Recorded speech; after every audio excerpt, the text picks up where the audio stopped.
Okay, here they are by popular demand, Amber and Dylan, back on the video podcast.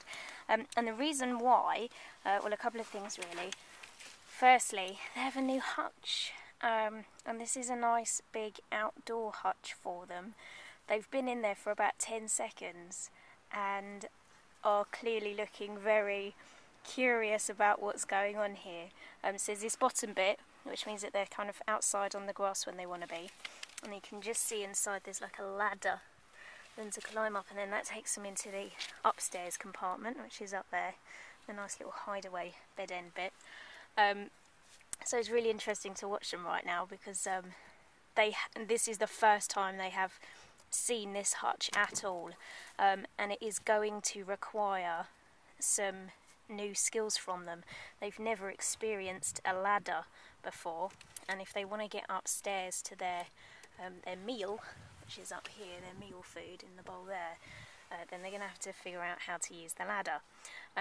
So I had a conversation with my mum over the weekend, and she said, you know, kind of can you teach old rabbits new tricks, this sort of thing.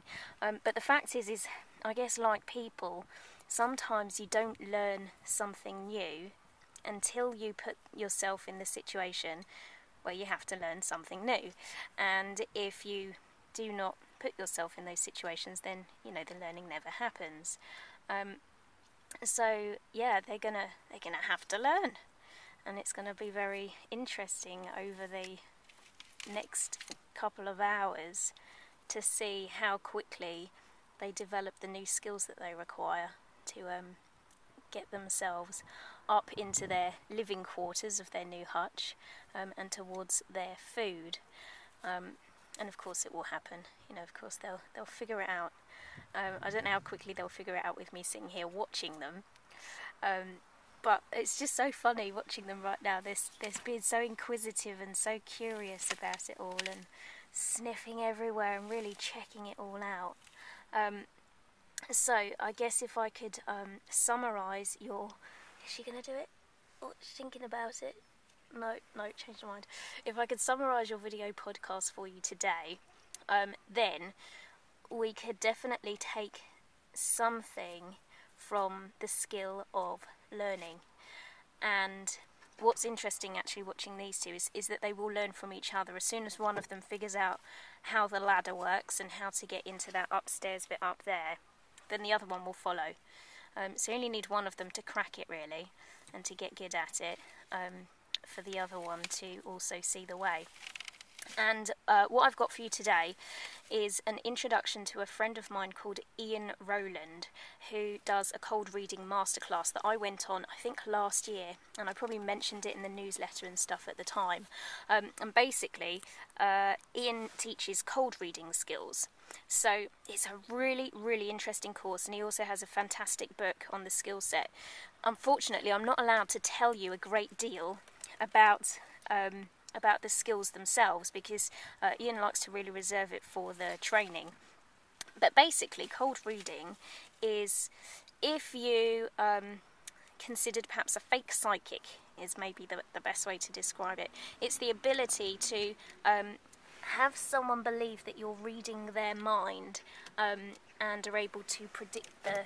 Oh, he just fell off the ladder. And that you're able to predict things either about them or their future, or their past even.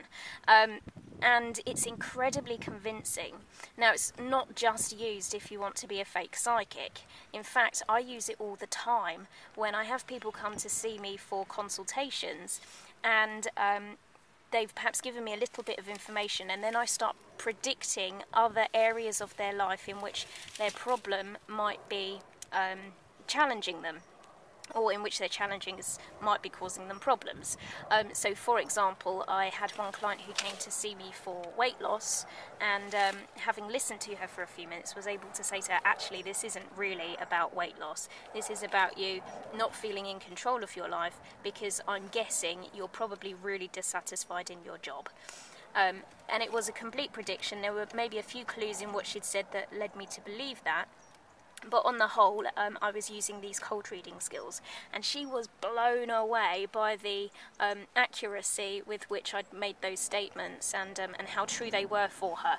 So she found them really fascinating, and as such became my client, and has been successfully treated.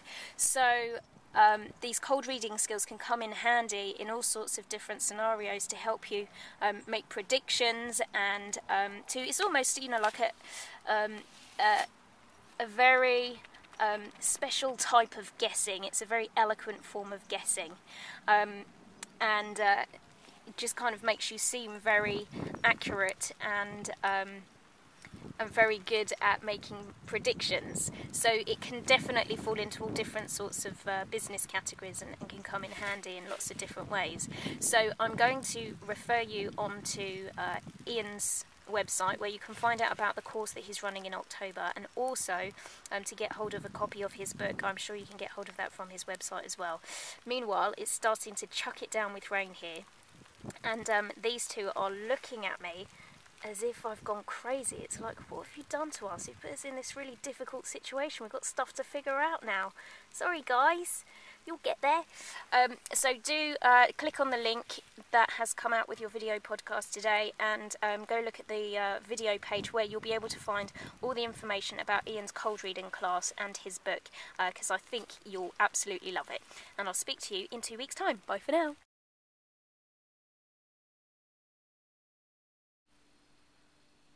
Right, so I don't know if you can see that white blob now in the top of the hutch. That's Dylan. So he did figure it out. Oh, that's really good. Clever bunny. And is Amber up there too? I don't think she is. I know this is a really small picture for you, but he's having a good look around up there. So Amber won't be far behind him. Told you they'd learn.